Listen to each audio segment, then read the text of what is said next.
Hey everybody. So I was assigned change theory. So I will explain this to the best of my ability.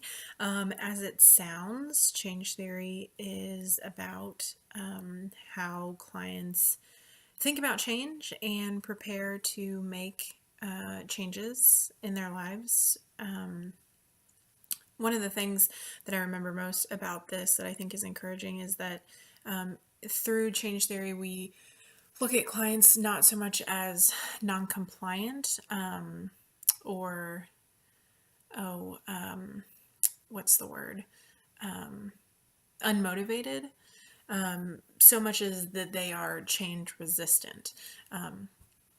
So in the beginning, instead of calling a client unmotivated or saying that they're uncooperative, we would say that they are resistant to change, that they don't see an issue with what's going on, or they're not prepared where they are to make those changes. And so then our jobs are to get them to a place where they are ready to acknowledge that maybe a change needs to happen and to be prepared to take those steps. So there are basically 5 stages of change. It's pre-contemplation, contemplation, preparation, action, and maintenance. Pre-contemplation is kind of the change-resistant place where clients may not even recognize that there's a problem, and so they aren't thinking about changes that need to be made. And then contemplation, of course, as it sounds, is recognizing that there may be an issue or a need for change, and thinking about making those changes, but not really being set on it yet. And then, of course, preparation is the small steps towards making those changes. Action is actually taking the steps, the long term steps that need to be in place for those changes. And then maintenance is the ongoing, the keeping up with the action steps that were put in place to sustain the change. And of course, there's also relapse where clients may fall back into a place of preparation or contemplation where they're second guessing whether or not this change needs to be made, or going back to their original behaviors or thought processes. This is something that we actually talk about a lot. So in my practicum, I'm at YMCA Safe Place, which is a short-term emergency shelter for homeless and runaway youth. I'm a case manager there, and as a case manager, we are working with clients to identify goals that they want to work on while they're at Safe Place, which for a lot of kids, yes, we see a lot of runaways and true homeless youth, but a lot of kids come to Safe Place because they're having behavioral issues at home or at school. There's family conflict that feels like is coming to a head or has already escalated to a point where situations in the home are just really bad, or kids are undergoing physical or emotional abuse, or sexual abuse, unfortunately. And so they end up at Safe Place for a bunch of reasons. But especially when we have kids who are dealing with family conflict or behavioral issues at school or at home, we try to work on some of those and to address those behaviors and encourage starting the change process while they're at Safe Place.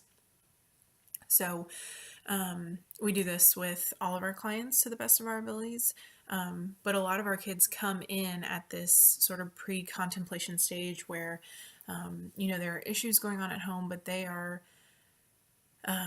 not interested in addressing those issues from their end because they don't see the issue being theirs. It's their parents, or it's their teachers, or it's their friends who are a bad influence on them, but they're not ready to take responsibility for their own actions and their own behaviors.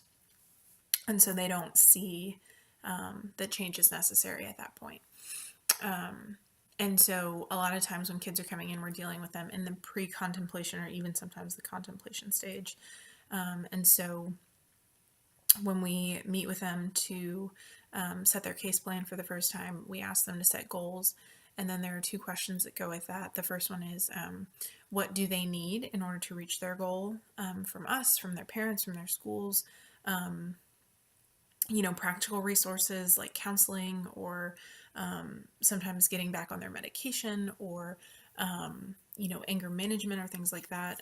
Other times it's things like coping skills, meditation practices, different things that they need in themselves to reach that goal. And then the second is what steps they need to take. And so in that, what we're really doing is asking them to prepare and get ready to move into the action phase of the change model. So really looking at the issue, thinking about it, making the decision that change does need to be made, and this is the goal they want to reach in order to change those, or to make that change happen. And then the preparation of, well, what do I need in order to take these steps? And to start acquiring those, we really encourage students to advocate for themselves.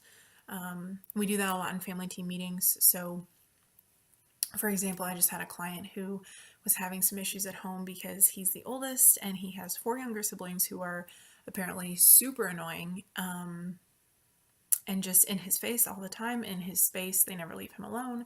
And so his natural reaction, or his go-to response, is to be physically aggressive with them. His mom wasn't having it. He doesn't want to be at home. And so, when we talked about him controlling his anger in the home, one of the things that he said was that he needs his mom to intervene when he goes to her and says, I'm at my wit's end with, my brothers and sisters. I need you to help me to get them out of my room or out of my space. And so in family team meetings where we're sitting down with parents and legal guardians, and then the student, we're sort of mediating that and asking students to advocate for themselves and to say, John, why don't you talk to your mom a little bit about what you were telling me that you need from her in order to facilitate this change. And then, of course, asking them to think about the action steps they need to take in order to reach that change.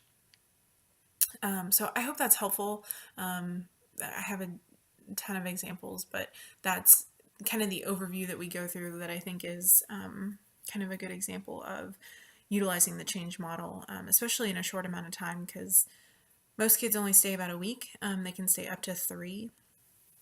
So we're talking about a really short-term goal, or a short amount of time to reach that goal. And so a lot of times we don't get to the action stage. We're sort of in the contemplation preparation stage and hoping that parents and legal guardians or students are going to continue to take action after they leave safe place. So I hope that is right and accurate, and I hope that's helpful. Thanks.